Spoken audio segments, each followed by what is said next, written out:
But even now, our ally can't get his foot in the door. Even now, our ally can't get his foot in the door. And this brings me to the last point I want to make tonight, which is, when we're done, we believe that we will have made the case overwhelmingly of the president's guilt. That is, he's done what he's charged with. He withheld the money, he withheld the meeting, he used it to coerce Ukraine to do these political investigations, he covered it up, he obstructed us, he's trying to obstruct you, and he's violated the Constitution. But I want to address one other thing tonight. Okay, he's guilty. Okay, he's guilty. Does he really need to be removed? Does he really need to be removed? We have an election coming up. Does he really need to be removed? He's guilty. You know, is there really any doubt about this? I mean, do we really have any doubt about the facts here? Does anybody really question whether the president is capable of what he's charged with? No one is really making the argument, Donald Trump would never do such a thing. Because of course we know that he would, and of course we know that he did. It's a somewhat different question, though, to ask, okay, it's pretty obvious, whether we can say it publicly or we can't say it publicly, we all know what we're dealing here with this president. But does he really need to be removed? And this is why he needs to be removed.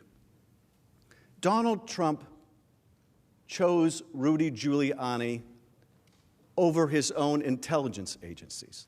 He chose Rudy Giuliani over his own FBI director. He chose Rudy Giuliani over his own national security advisors.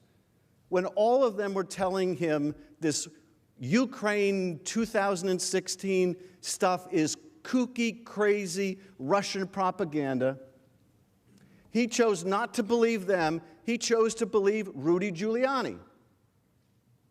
That makes him dangerous to us, to our country. That was Donald Trump's choice. Now, why would Donald Trump believe a man like Rudy Giuliani over a man like Christopher Wray? Okay? Why would anyone in their right mind believe Rudy Giuliani over Christopher Wray?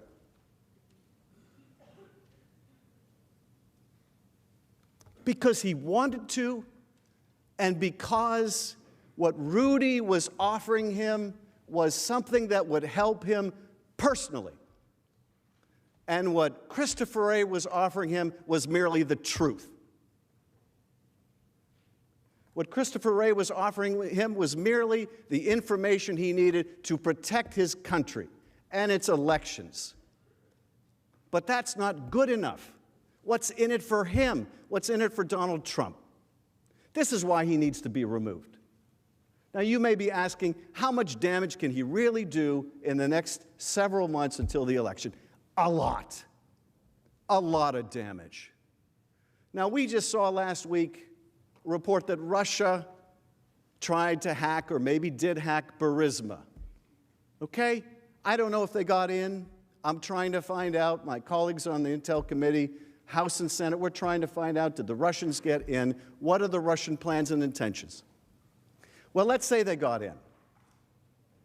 And let's say they start dumping documents to interfere in the next election. Let's say they start dumping some real things they hacked from Burisma. Let's say they start dumping some fake things they didn't hack from Burisma, but they want you to believe they did. Let's say they start blatantly interfering in our election again to help Donald Trump.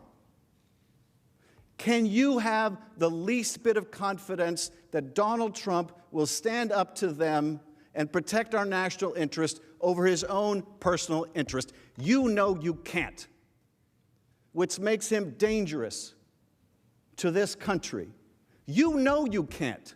You know you can't count on him. None of us can. None of us can. What happens if China got the message? Now, you can say, well, he's just joking. Of course, he didn't really mean China should investigate the Bidens. You know that's no joke. Now, maybe you could have argued 3 years ago when he said, hey, Russia, if you're listening, hack Hillary's emails. Maybe you could give him a freebie and say he was joking. But now we know better. Hours after he did that, Russia did, in fact, try to hack Hillary's emails. There's no mulligan here when it comes to our national security. So what if China does overtly or covertly start to help the Trump campaign? You think he's going to call him out on it? Or you think he's going to give him a better trade deal on it? Can any of us really have the confidence that Donald Trump will put his personal interests ahead of the national interest? Is there really any evidence in this presidency that should give us the ironclad confidence that he would do so? You know you can't count on him to do that. That's the sad truth. You know you can't count on him to do that. The American people deserve a president they can count on to put their interest first. To put their interest first. Colonel Vindman said, here right matters. Here right matters. Well, let me tell you something. If right doesn't matter, it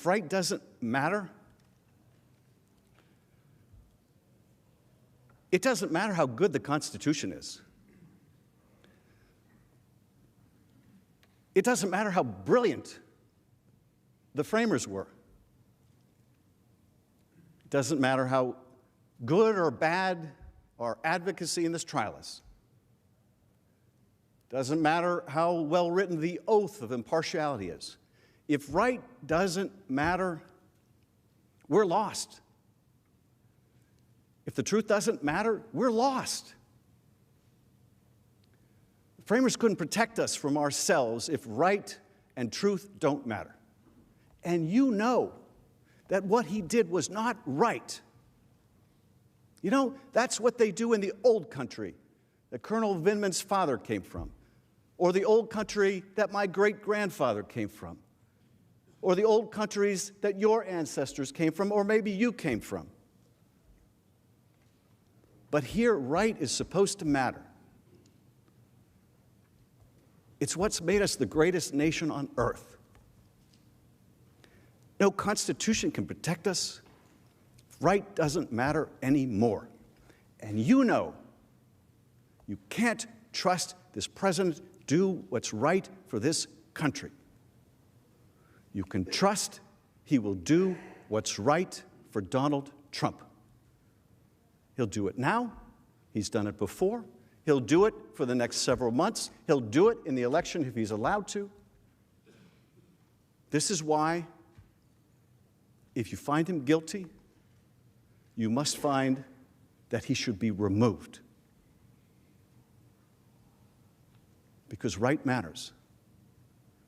Because right matters. And the truth matters.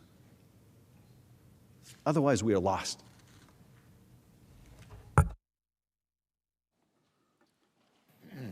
Ms. Chief Majority Justice, Leader is recognized. I ask unanimous consent that the trial adjourn until 1 p.m. Friday, January the 24th, and that this order also constitute the adjournment